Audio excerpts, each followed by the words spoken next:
na hapon o Happy New Year's sa tanan nato mga kuan diri sa Surigao City. So ang ato pre-registration nga gihimo atong mga last days of December, medyo nakatabang-tabang gyapon si gamay, dili gud lang na kuan kay dili man tanan nato ini ko man naka-pre-register last year.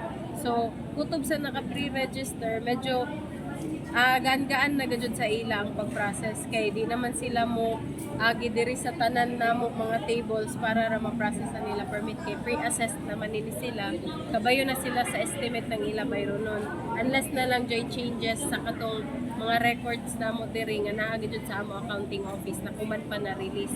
So katura sila na possible changes sa ila mayroon nun, pero estimated na gajud to naara diha na range sa ila previous nga nahatag namo na assessment. Tapos kuman dyan ay mga na-pre-assess namo nga na-permitan na sa jud sila.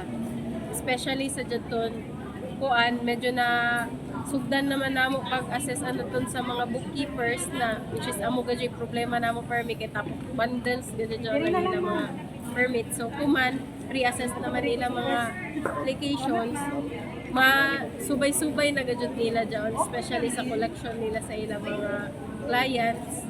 Di na sila karadyo mag-problema kay dyan na may estimated nila daan yung